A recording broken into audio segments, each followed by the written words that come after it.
You are listening to an Art Media podcast.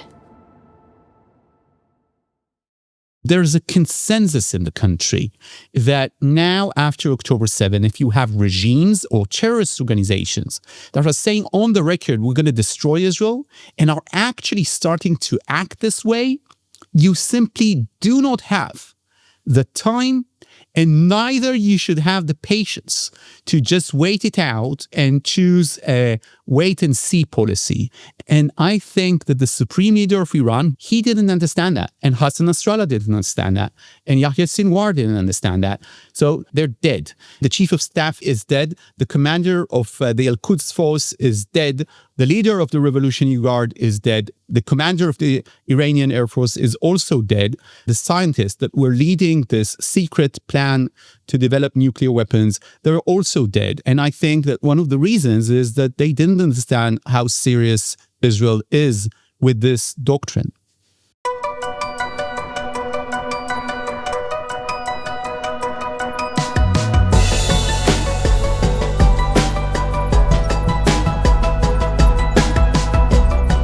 It's 1 p.m. here in New York City on Friday, June 13th. It's 8 p.m. on Friday, June 13th in Israel as Israelis begin their Shabbat while they anxiously await an Iranian response to yesterday's attack on Iran's nuclear infrastructure. Since 3 a.m. Israel time today, this morning, on Friday, the Israeli Air Force has been conducting ongoing strikes targeting nuclear enrichment sites, including the Natanz nuclear facility, as well as military sites, the IRGC leadership, including Hussein Salammi, the head of the IRGC, and the Army Chief of Staff, as well as other officers in the high command of the Iranian army and leading nuclear scientists. The Israeli Home Front Command has since banned educational, social, and workplace gatherings as Israelis wonder what an Iranian attack will look like and when it will take place. Throughout the day, more and more has been revealed about the preparations for and the execution of the attack. Although the U.S. initially denied involvement, it is now clear that there was some kind of coordination, some kind of involvement, and that President Trump ultimately gave Netanyahu the green light. We've also learned that Mossad agents stationed inside Iran managed to set up a drone base near Tehran, which launched drones that struck missile launchers aimed at Israel overnight. The ongoing military operation, which Israel has dubbed Rising Lion, is relying on decades of preparation in the technical and intelligence spheres. While the story of this war is rapidly unfolding, what's clear is that we are currently witnessing the paradigm of power politics in the Middle East shift dramatically. Thankfully, we have Nadav Eyal, senior analyst at Yedioth Achronot and a Call Me Back regular, joining us from Tel Aviv to unpack the historic developments taking place in Israel and Iran. Nadav, thanks for being here. Thanks for having me, Dan. Before we dive into the play-by-play of this attack, and as more details have been revealed since the emergency episode we taped last night, can you just give us a short recap of what happened, what it means, and what we know? I can definitely not give you a short recap of what happened in the Give last me your best 17 hours. Yeah. I can say that Israel is now in the process of a historic attack against not only the Iranian nuclear installations, but also its ballistic missiles and many other endeavors of the Iranian regime. This attack has been planned for about 2 years by the IDF chiefs of staff. It's a complex attack, and we have definitely not seen the end of it as far as Israel is concerned. In these last 16 hours, we have seen these tremendous series of success well beyond what was expected within the defense apparatus. And they are surprised by the way that the Israeli Air Force has managed to maintain the sky of the entire Islamic Republic right now with no actual resistance. Everything that Israel attempted to do up until now has been a success. But this is merely the first day. And one of the reasons they're talking to me is to say that they are expecting a ferocious Iranian response, a lethal Iranian response, and they're saying this is a completely different situation than the one that we have had with Hezbollah. And they want me to deliver this message to the Israelis that they should not underestimate the type of response we shall see from the Islamic Republic. And Nadav, you have been clear in correcting analysts and journalists who refer to this as an Israeli operation or as an Israeli strike. You've been saying, no, this is a war.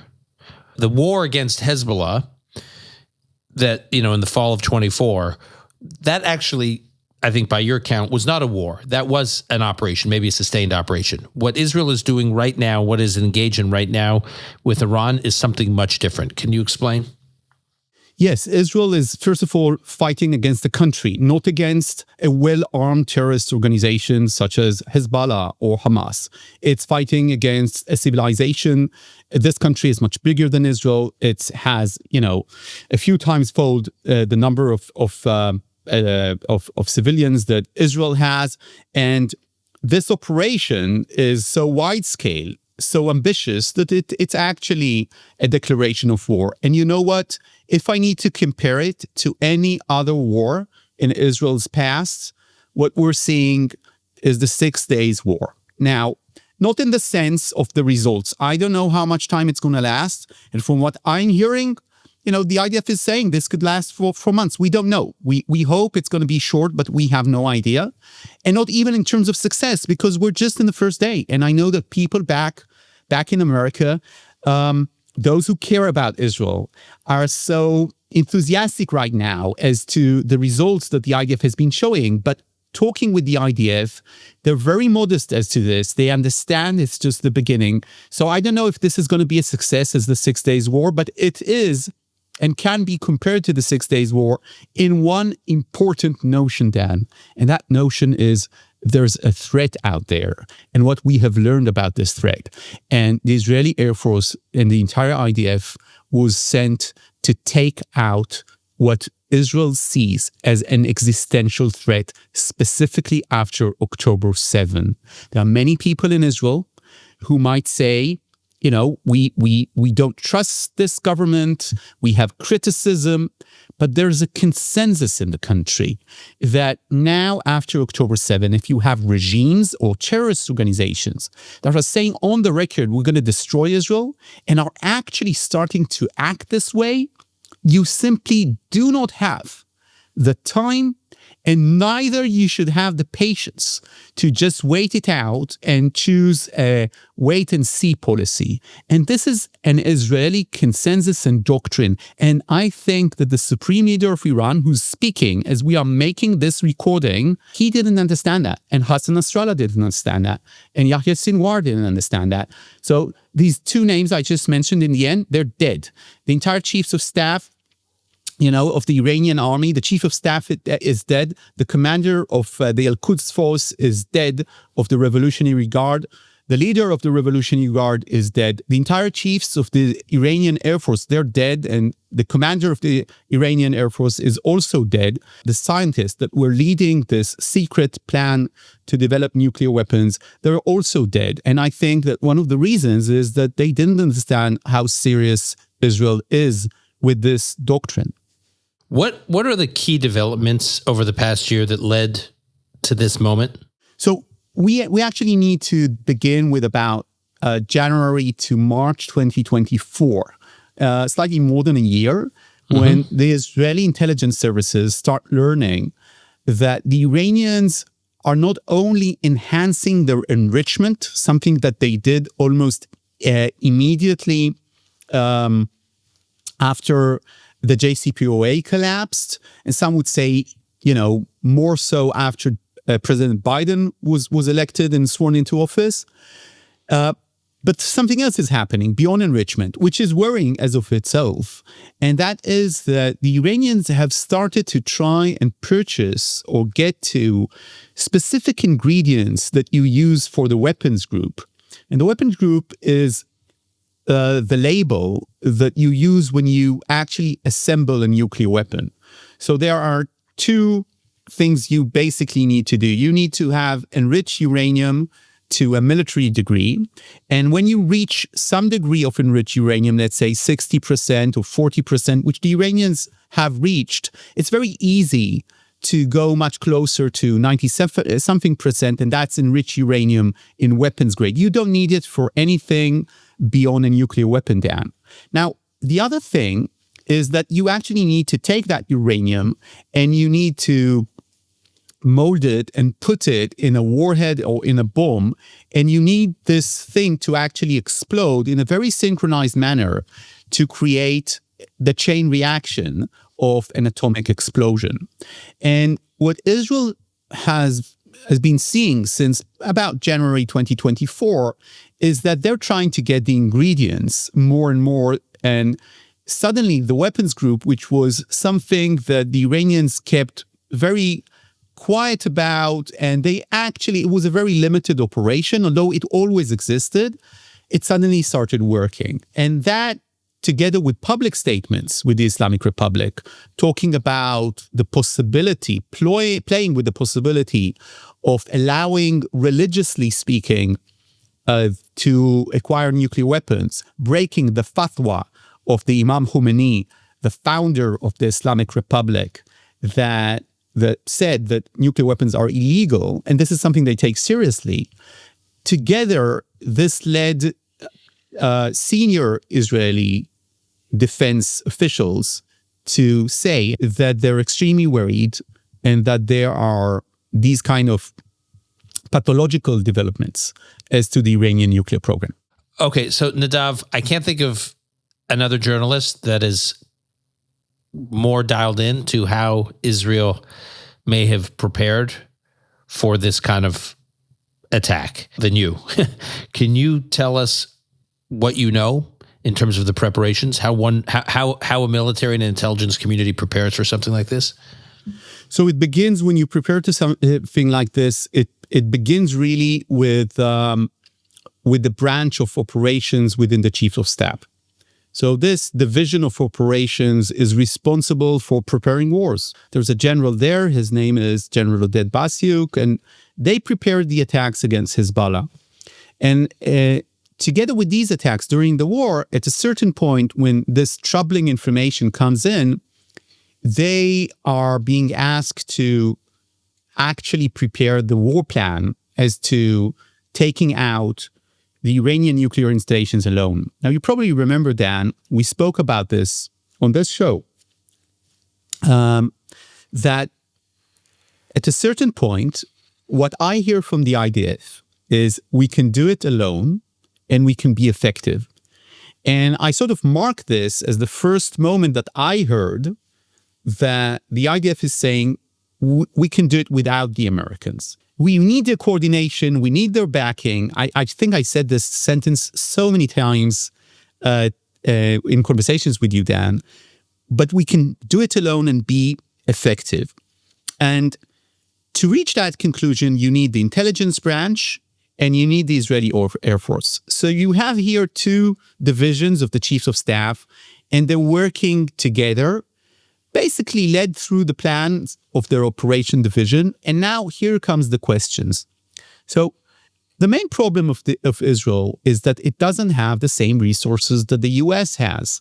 The best case scenario is just to attack all of these targets all at once, take out their air defenses, take out their ballistic missile stockpiles, take out, of course, the nuclear installations, take out some of the military leadership all at once. But Israel can't do that. The US can do that, but it was quite clear that the US is not too interested in doing it completely by itself. And then it's a question of efficiency and ingenuity. And here comes the startup nation. And this is exactly, and I'll give you one example. So one of the biggest problems that you know all about is the fueling jets, right? You need fueling jets.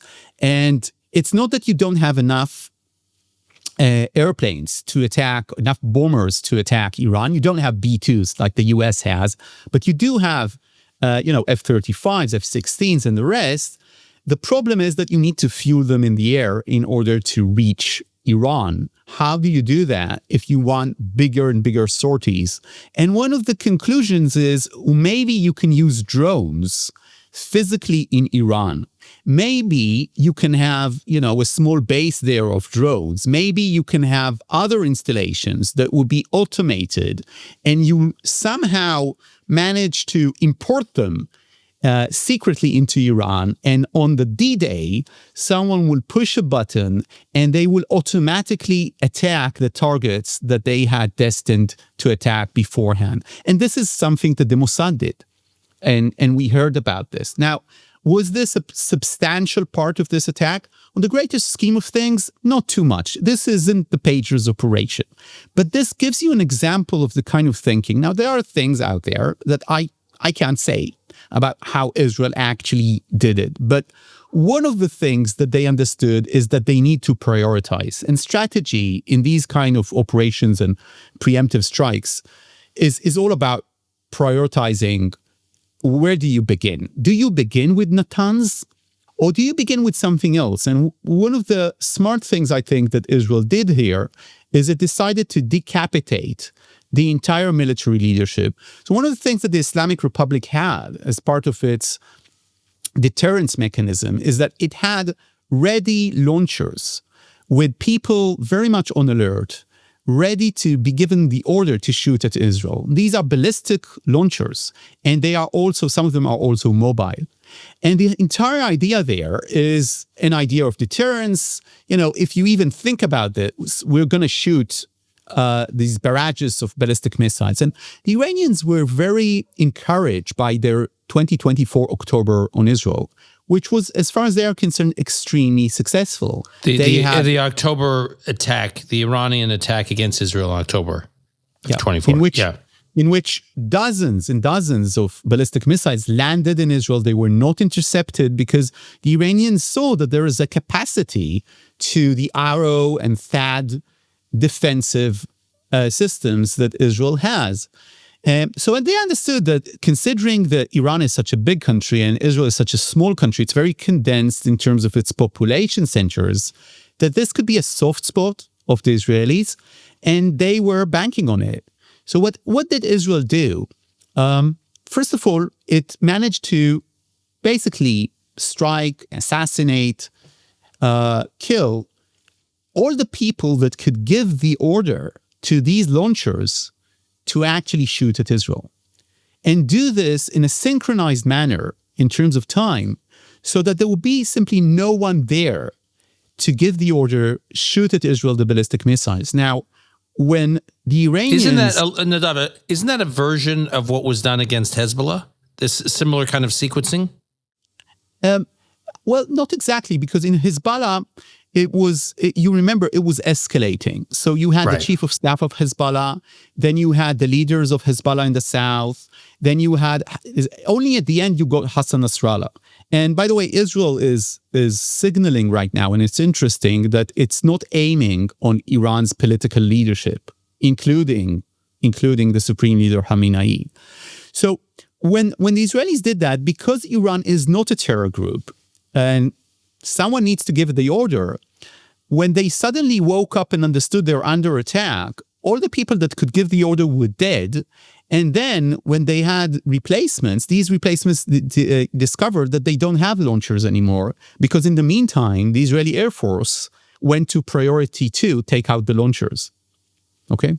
So this is the kind of prioritization that was done throughout this operation. They also understood that they need to begin with the assassinations of the nuclear scientists, of these kind of military leaders, because they would go into hiding. And I think one of the biggest questions around is, why were they in their homes or in their bases knowing that the President of the United States has ordered non-diplomatic staff and family members out of the Middle East? All right. And so what's your explanation for that?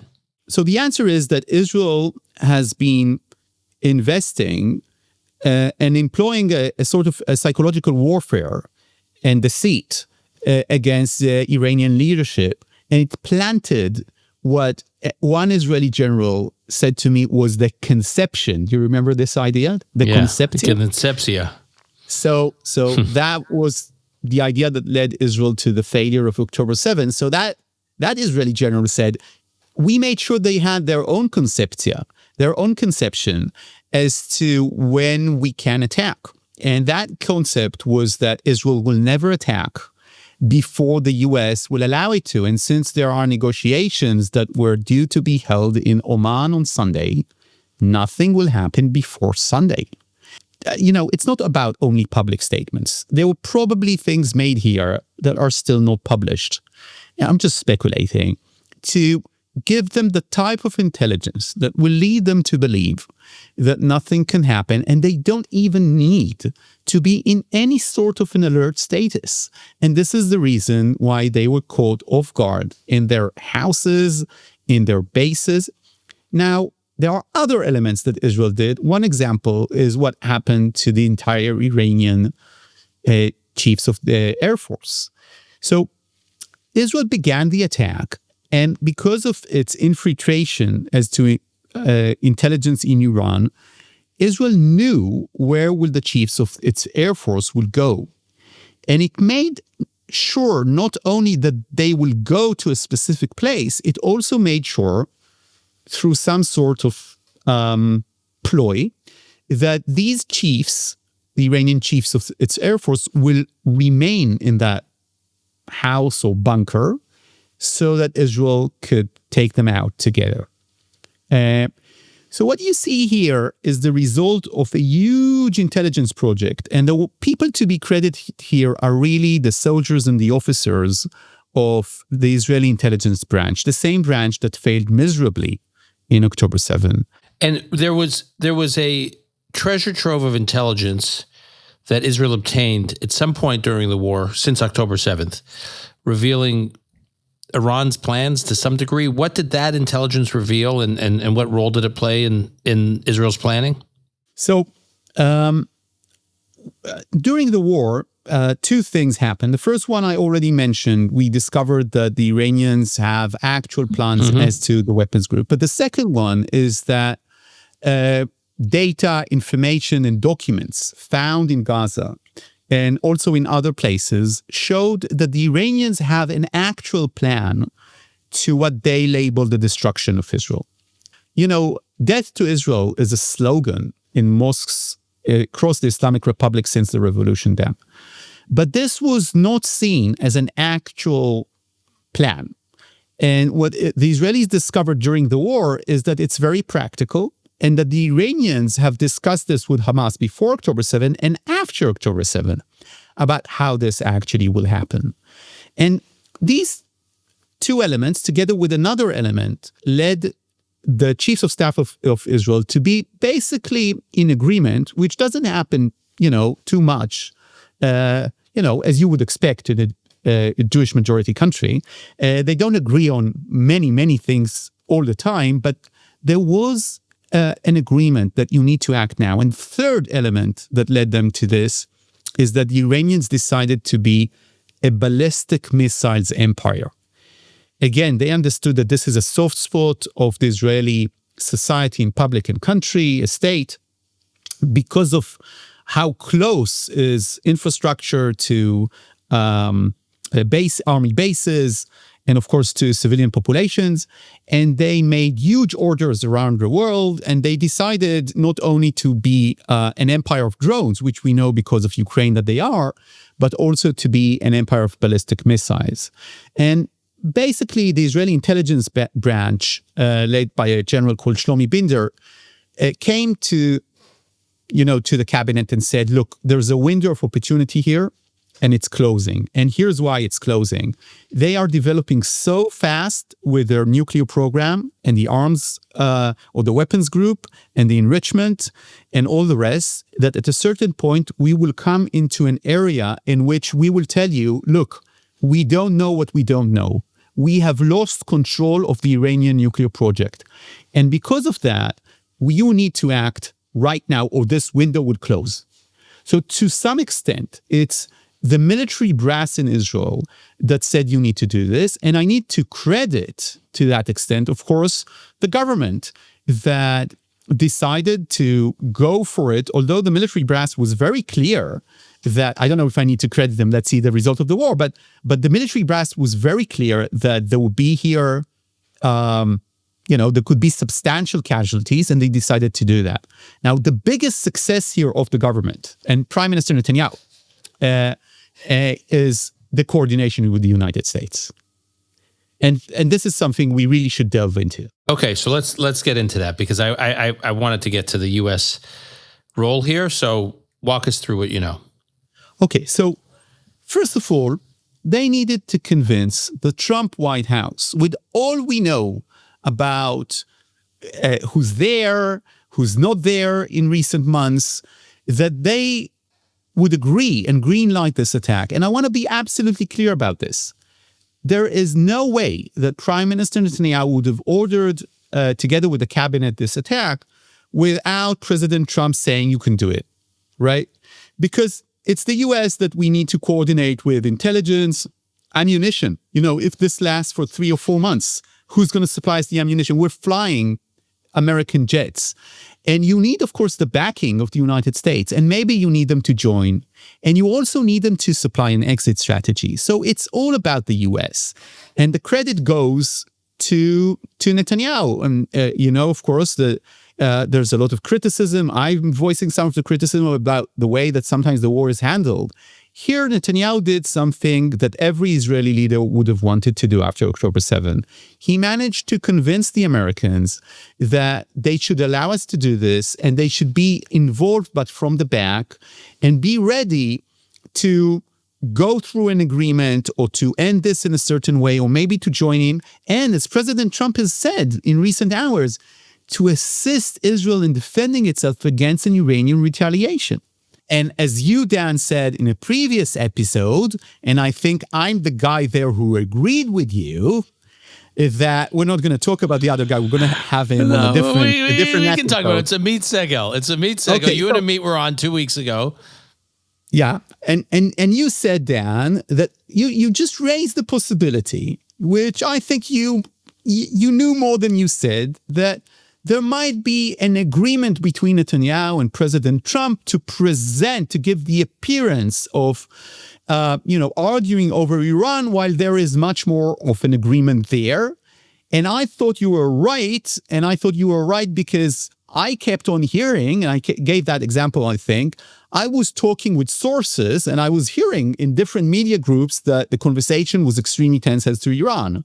President Trump warned Prime Minister Netanyahu not to do this and that. And I'm not talking about the last conversation just last week. I'm talking like 3 weeks ago. Right. And then I was talking with sources, and the sources would go, we don't think that this is what happened. It was an excellent phone call, and they're very coordinated. And I would say, but everywhere, people carried this story, and they said, well, we don't know why. And this happened again this week, by the way, after you had that episode, just a few days ago. Yeah. Again, I called people, and they said, was an excellent, and then I heard in a news outlet that Trump warned Netanyahu not to do it. And now we know that they were playing this game together, and the end of the game is that it's a very reasonable strategy. Israel is taking away the nuclear capabilities of Iran, and the US is saying, you want me to join them? I might join them. I don't know. But if you want to get an agreement and stop this war, we're here for it, and we're willing to stop this war. So this is a classic good cop, bad cop strategy. And I think it's extremely reasonable for the US and Israel to do. And I don't know if it's going to work. Right. It's really very much dependent on what the Iranians are willing to sacrifice. I should say, as we are speaking, that the Israelis are warning the Iranians. As we are speaking, this is coming out. And they have delivered a message to the Iranians that if they're going to shoot ballistic missiles to population centers in Israel, Israel is going to hit national infrastructure of the Iranians, meaning oil. Yeah. So I want to just regarding something you said a moment ago, I do think there was this heated debate within within, Israeli journalist circles, American journalist circles too, that, oh my gosh, as you're saying, the president's not allowing Trump to do it. And, and there's all this distance and daylight and et cetera, which was all nonsense. I think there was a debate between, whether to just allow Israel to do it, basically green light, give Israel the green light, versus supporting it and really backing it. But that was the basic difference. It wasn't about whether or not the U.S. was going to red light or green light. No matter what, Israel was getting the green light, and then it was just a matter of what role the U.S. played. But as it relates, Nadav, to what you just said, is the reason Israel did not hit economic oil infrastructure last night, and, oh, by the way, the reason it didn't take out the supreme leader, is that largely because it sounds like they could have taken out the supreme leader, is that partly because they want to give Iran a set of incentives to think twice about which to think twice in terms of their retaliation? Like, you now see what we can do. We've left some assets, both human and physical, that you value highly. And you must believe now, Iran, that if we choose to take it out at a time of our choosing, we will. So think twice about how you retaliate. Absolutely. I think this is the message. I'm going to choose my words very carefully now. Israel has a lot of options to escalate, much wider than people anticipate, I think, globally speaking, and also in Iran. And it's not only about national infrastructure such as oil. Israel has prepared a few alternatives of escalation, and at the end, after taking out as much of their abilities as Israel can, it wants this to be over and to the Islamic Republic to have some sort of a real agreement with the world, now having much less of uranium to negotiate about. This is what Israel is aiming to. And here comes the US. And I'm going to say an important sentence, which I'm going to stand behind, I think, in the weeks ahead. What Israel has begun, only President Trump can end. Only President Trump can explain what you mean by that. I mean that we have started this war. It's definitely, for me as an Israeli, it's a just war. But only the United States as a superpower can lead to restoration of stability and security in the region, and make sure that the Iranians understand that this is not going to be the Iran-Iraq war. They're not going to drag the entire region to some sort of a crusade, trying to salvage their national honor because they just lost a lot of their nuclear military capabilities.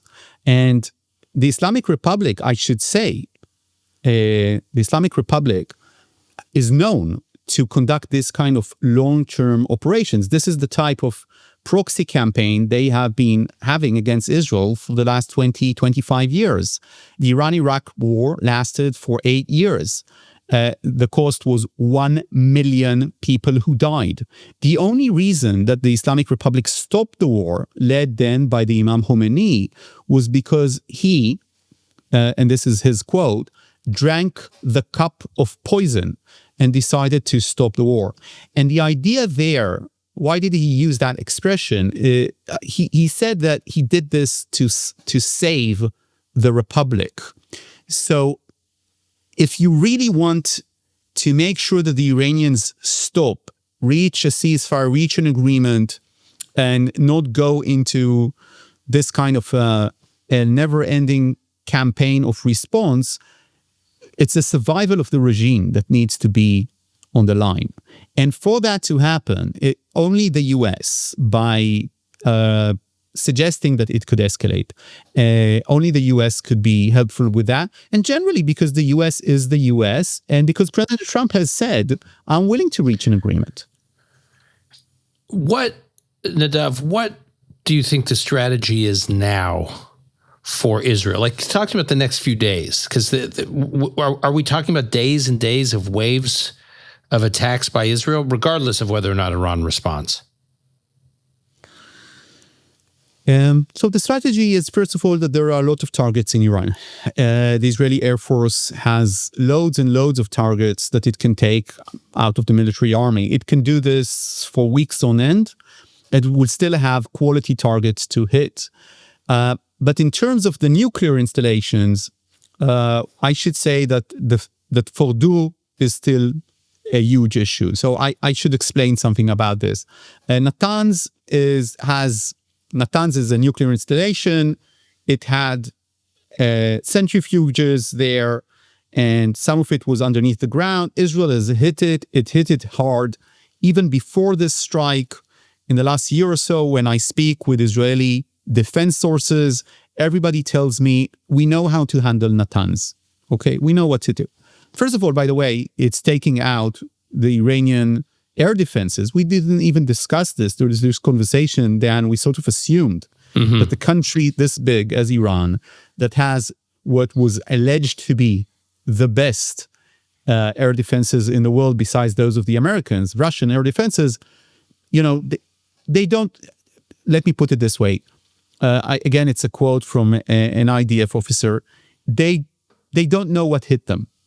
They still don't know what hit them in terms of what Israel was preparing here.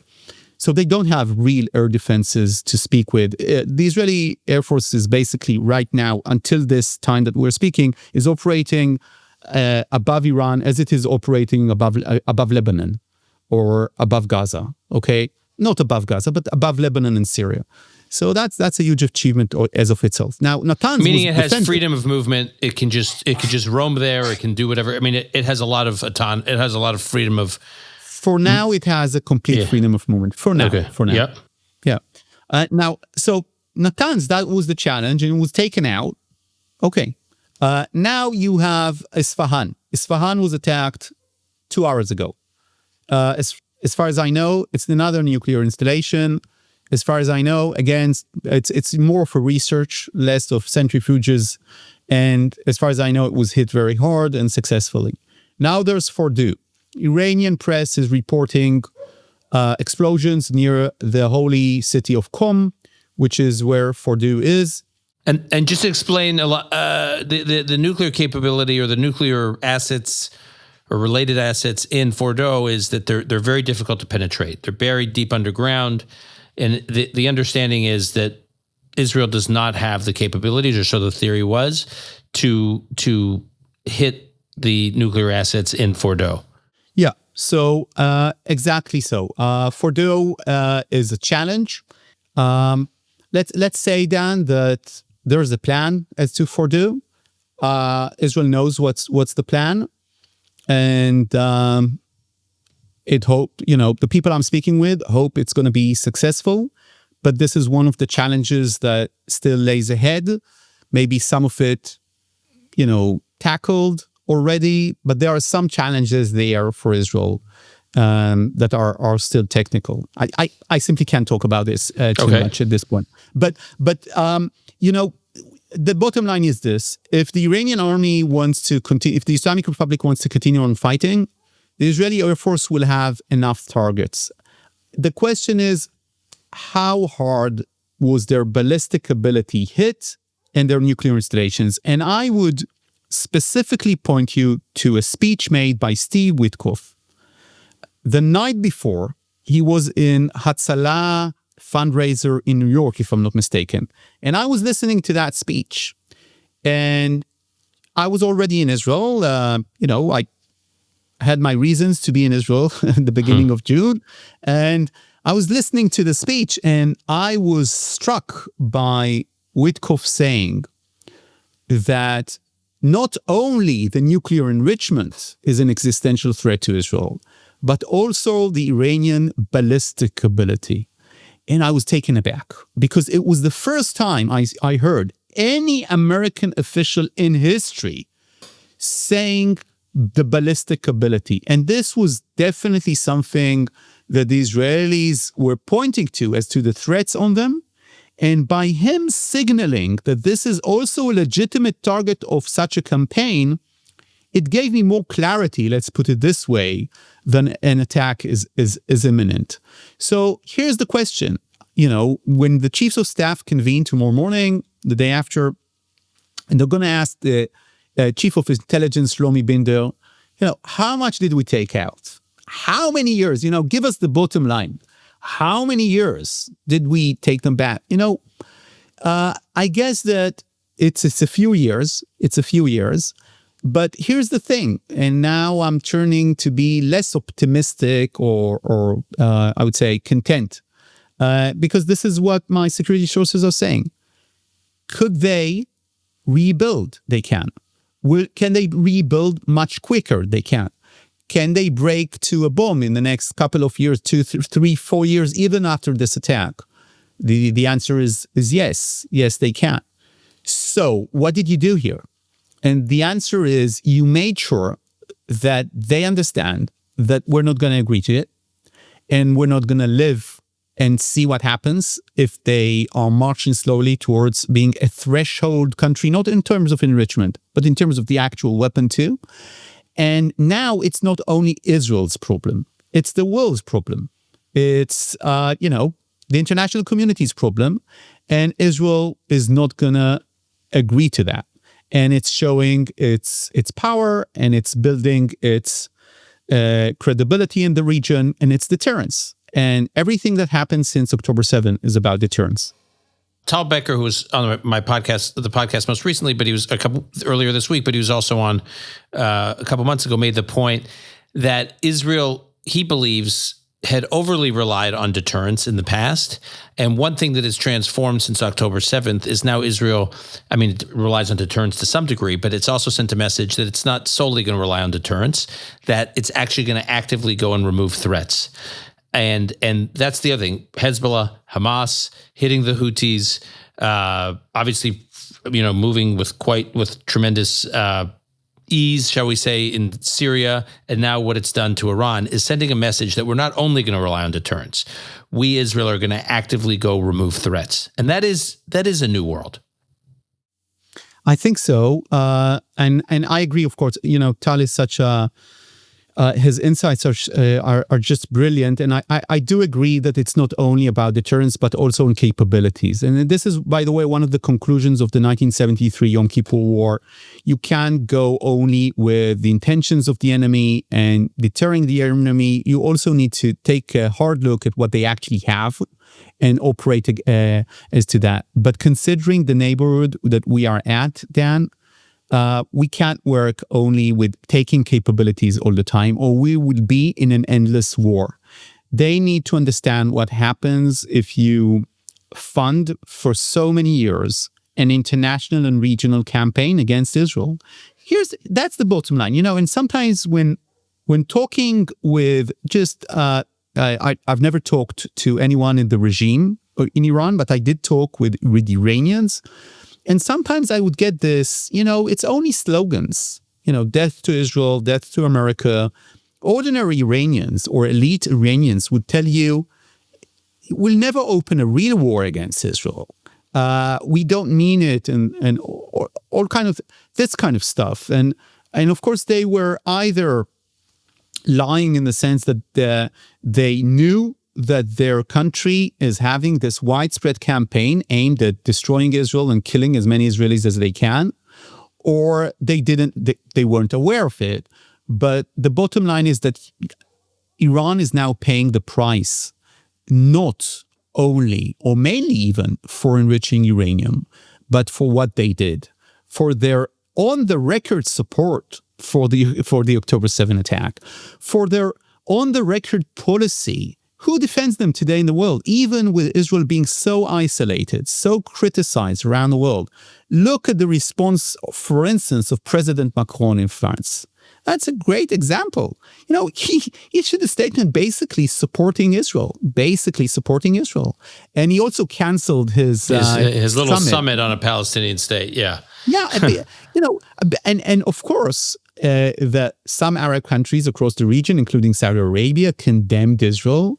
And some people, took seriously the Saudis and the UAE reproachment with Iran.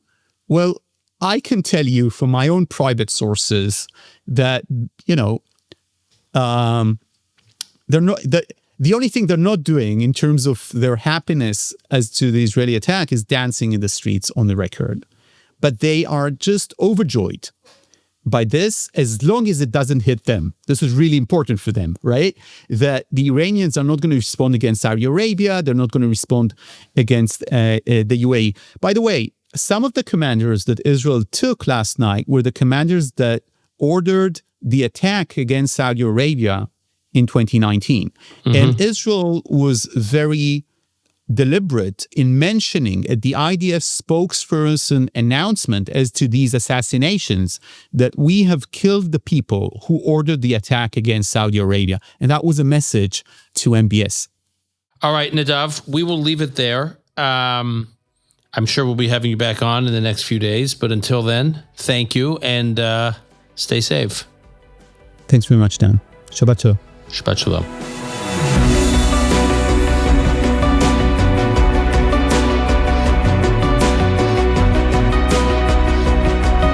That's our show for today. If you found this episode valuable, please share it with others who might appreciate it. Time and again, we've found that our listeners are the ones driving the growth of the Call Me Back community, so thank you. And to offer comments, suggestions, sign up for updates, or explore past episodes, please visit our website, arkmedia.org. That's arkmedia.org, where you can deepen your understanding of the topics we cover. Call Me Back is produced and edited by Alon Benatar. Sound and video editing by Martin Huergo and Mariangelis Burgos. Research by Gabe Silverstein. Our music was composed by Yuval Semo. Until next time, I'm your host, Dan Senor.